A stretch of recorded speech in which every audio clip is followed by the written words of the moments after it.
नमस्कार, मैं हूं रुपेश श्रीवास्तव। आप देख रहे हैं खास कार्यक्रम चाय पे चुनावी चर्चा। इस समय जो है लोहा मंडी में मौजूद हूं। आप देख सकते हैं किस तरह लोग यहां पर चाय पे चर्चा कर रहे हैं, एक दूसरे से बात कर रहे हैं। 2022 का चुनाव आने वाला है, होने वाला चुनाव, और 27 फरवरी को यहाँ अयोध्या में चुनाव है। किसको वोट करेंगे, कैसा प्रत्याशी होना चाहिए जो प्रत्याशी इनकी बात समझ सके, इनके क्षेत्र का विकास कर सके और इनकी समस्याओं को दूर कर सके। आइए लोग से बात करते हैं। मेरे चैनल के माध्यम से क्या कहेंगे, आपकी कैसा क्या रहेगा 2022 चुनाव में?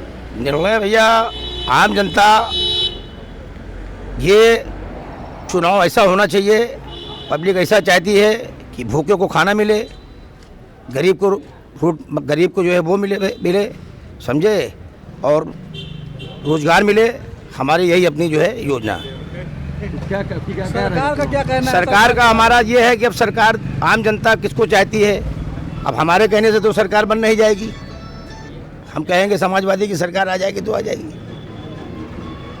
आप बताइए कैसा रहेगा आपकी लहर तो बीजेपी की फिर से आ रही है, लेकिन अब वो तो चाचा लोग हमारे बताएंगे तो सपोर्ट कर रहे हैं। आप क्या कर रहे हैं बताइए? हम तो बीजेपी को चाहेंगे, क्योंकि काम उनका है तो दाम उनका, सब उन्हीं का है। गरीब को राशन मिल रहा है और इस सरकार में कोई भेदभाव नहीं है, जाति का कोई मोल नहीं है और ना हिंदू मुस्लिम में कोई वो है।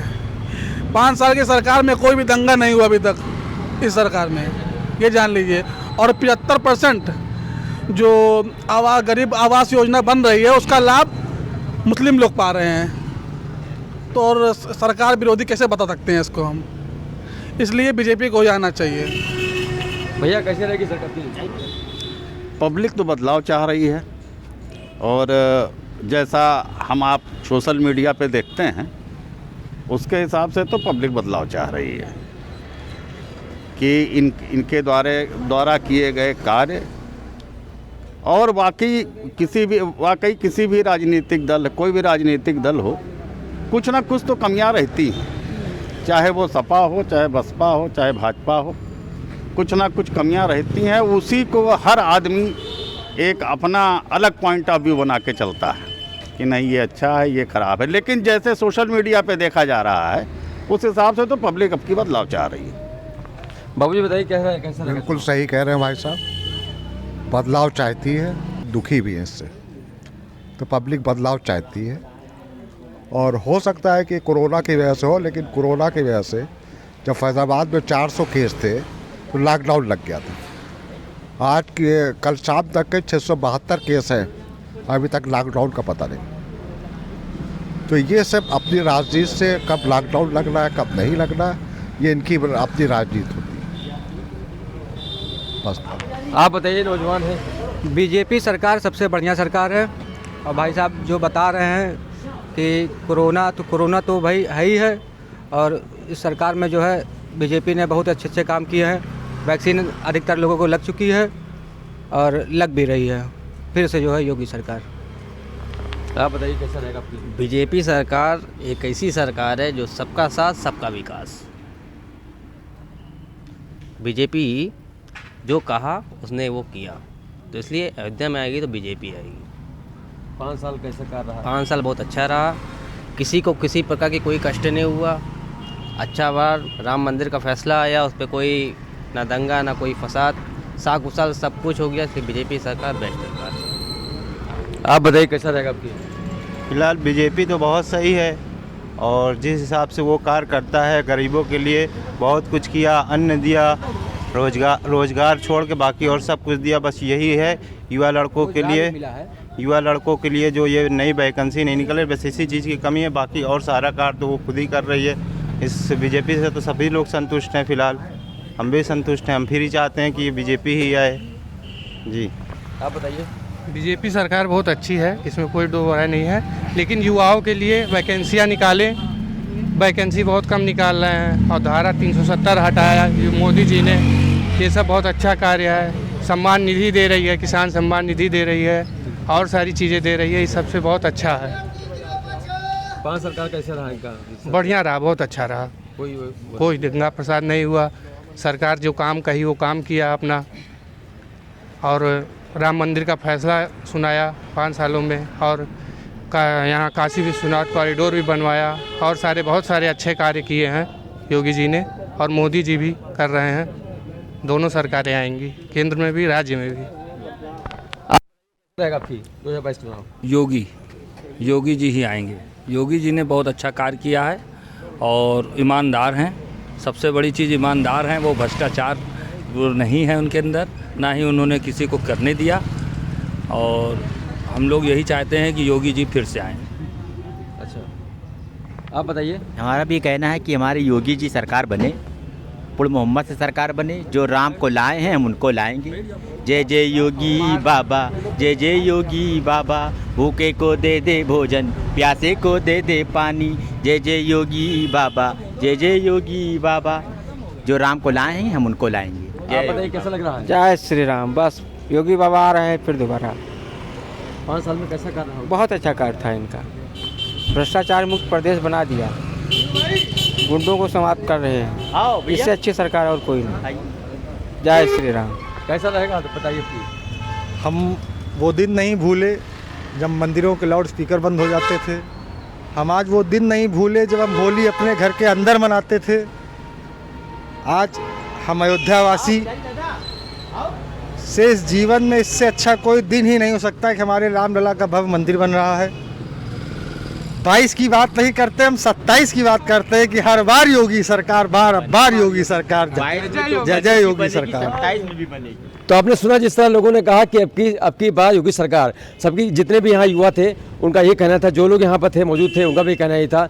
मैं हर बार आपको हर चौराहों पर आकर के चाय की चर्चा पे आपको चुनावी चर्चा में दिखाता हूँ कि लोगों की राय क्या है, लोग अपनी राय क्या देते हैं। लेकिन कुछ लोग कह रहे हैं बदलाव चाहिए और कुछ लोग कह रहे हैं योगी सरकार चाहिए। लेकिन आने वाला 27 तारीख है, जो 27 फरवरी को वोट पड़ेगा, तो इनके क्या इरादे रहेंगे, इनकी भावनाएं क्या रहेंगी, जाने के बाद बदल जाते हैं कि अपने वादे पे खड़े हो जाते हैं, ये तो आने वाला समय बताएगा। Rupesh Srivastava, city bulletin, Ayodhya. अयोध्या धाम के मुख्य बाजार श्रृंगार हाट में आज एक नीलगाय के पहुंच जाने के बाद बाजार में हड़कंप मच गया। कोतवाली अयोध्या सब्जी मंडी और राज सदन के सामने यह नीलगाय लगातार भ्रमण करता रहा और लोगों के लिए दहशत का पर्याय बन गया। हड़कंप मच गया नीलगाय को देख करके। तस्वीरों में आप देख सकते हैं खुलेआम विचरण कर रहा था ये नीलगाय। नीलगाय के हमले में 2 लोगों के घायल होने की भी खबर है। पुलिस ने वन विभाग की टीम को सूचना दी तो यहां मौके पर वन विभाग की टीम पहुंची। फिलहाल उससे पहले ही लोगों ने नीलगाय को हांका। तस्वीरें देखें, अयोध्या के मुख्य बाजार श्रृंगार हाट में पहुंचा नीलगाय और इसके पहुंचने से यहां हड़कंप मच गया। फिलहाल कोतवाली अयोध्या के राज सदन के आसपास ये भ्रमण करता रहा। आज बढ़ते कोरोना संक्रमण को देखते हुए फैजाबाद अयोध्या का न्यायालय परिसर आगामी 2 दिनों तक अवकाश इसमें रहेगा। परिसर को सैनिटाइज करने के लिए इसे बंद कर दिया गया है। फैजाबाद जिला विधिक सेवा प्राधिकरण की सचिव ऋचा वर्मा ने प्रेस विज्ञप्ति जारी करके यह जानकारी दी। बता दें कि 18 जनवरी के आदेश के क्रम में एक न्यायिक अधिकारी, कोर्ट मैनेजर, 7 कर्मचारी और एक पास्को प्रथम में कार्यरत कोर्ट मुहर्रिर के कोरोना पॉजिटिव पाए जाने के बाद यहां पर यह कार्रवाई की गई है। यानी तहसील परिसर और न्यायालय परिसर दोनों में ही आगामी 2 दिनों तक अवकाश रहेगा और इस अवकाश के दौरान परिसर को सैनिटाइज किया जाएगा, इसीलिए इसे बंद किया गया है। इस बीच में 19 जनवरी और 20 जनवरी को न्यायालय परिसर में सैनिटाइजेशन का कार्य होगा। आजकल रामनगरी में नीतियों के अभाव में बेतरतीब ढंग से बढ़ गए हैं ई रिक्शा। भले ही सुरक्षा की दृष्टि से उपयोग ना हो, लेकिन अपने खुलेपन के कारण आम जनता की ये पसंद बन गए हैं।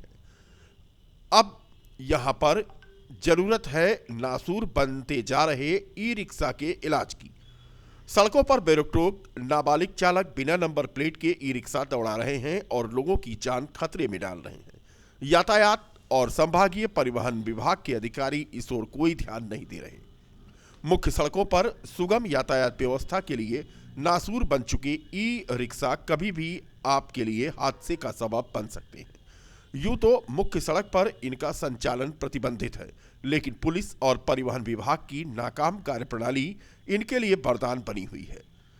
नंबर वाले एक रजिस्टर्ड रिक्शे की कीमत बाजार में औसतन 1 से 1.5 लाख रुपए के बीच है।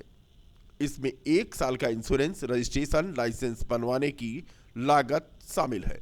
वहीं दूसरी तरफ अगर हम बात करें तो अधिकांश ई रिक्शा में नंबर प्लेट ही नहीं लगी हुई है। बिना नंबर ई रिक्शा बाजार में 60 से 66 हजार रुपए तक में मिल रहा है। नगरवासियों का कहना है कि गैरकानूनी रिक्शे चलने के पीछे 2 वजह, पहला ज्यादातर ई रिक्शे ठेकेदारों के हैं और दूसरा कानून का सख्ती से पालन नहीं होना। पुलिस की नाक के नीचे इतनी बड़ी संख्या में इस तरह से ई रिक्शे चल रहे हैं तो इन पर कार्रवाई क्यों नहीं होती। जानकारों का कहना है कि सड़कों से ई रिक्शा न हटने की सबसे बड़ी वजह एस्केप पॉलिसी का न होना। पुलिस डिपार्टमेंट अगर ई रिक्शे जब्त भी कर लेता है तो इन्हें रखने की कोई व्यवस्था नहीं है।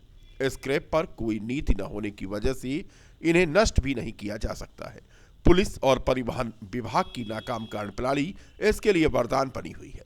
झुंड बनाकर सड़क के बीचों बीच तमाम नियम कायदे तोड़कर दौड़ने वाले ई रिक्शा संचालकों को दूसरे वाहनों की परवाह भी नहीं होती, चाहे किसी की कार में साइड लग जाए या फिर उसके पीछे जाम लग जाए।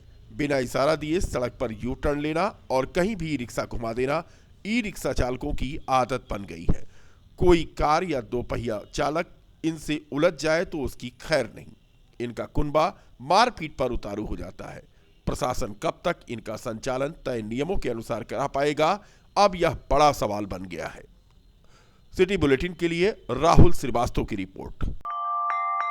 सामुदायिक स्वास्थ्य केंद्र बीकापुर के परिसर में खड़ी मोटरसाइकिल के चोरी हो जाने के बाद स्वास्थ्य कर्मियों में आक्रोश फैल गया। सामुदायिक स्वास्थ्य केंद्र में ऑपरेटर पद पर तैनात मनोज सिंह की मोटरसाइकिल बाइक चोरों ने उड़ा दी। फिलहाल उन्होंने कोतवाली में तहरीर दी है और पुलिस पूरे मामले की जांच कर रही है। क्या है कि मैं सुबह 10 बजे, पौने 9 बजे, पौने 10 बजे ये सामुदायिक स्वास्थ्य केंद्र में अपनी गाड़ी लाकर खड़ी किया। मैं यही CSC पर डाटा ऑपरेटर के रूप में कार्यरत हूँ।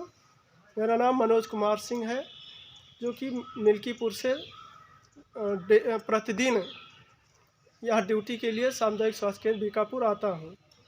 मेरी गाड़ी अज्ञात चोरों ने गायब कर दिया है, जिसका नंबर UP 42 AX 8971 है।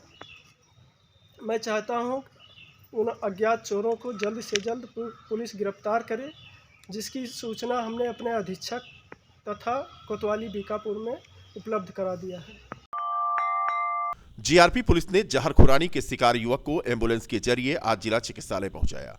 कैंट रेलवे स्टेशन पर बेहोशी की हालत में पड़े युवक को देखकर जीआरपी पुलिस ने 108 एम्बुलेंस को फोन करके उसके जरिए इसे जिला चिकित्सालय में पहुंचाया। युवक को होश नहीं था, उसे नशीले पदार्थ का सेवन करा दिया गया था, जिसकी वजह से वह इस हालत में पहुंचा। फिलहाल युवक कहां का है और उसकी हालत कैसी इस तरह की हो गई यह वह बता नहीं पाया। अयोध्या पुलिस ने नए घाट पर बेहोशी की हालत में पड़े एक अज्ञात व्यक्ति को श्री राम चिकित्सालय पहुंचाया। बता दें कि नया घाट पर अज्ञात व्यक्ति बेहोशी की हालत में पड़ा था और उसे पुलिस ने आज एम्बुलेंस के जरिए जिला चिकित्सालय में भर्ती कराया, जहां पर उसे समाचार प्रेषण तक होश नहीं आया था।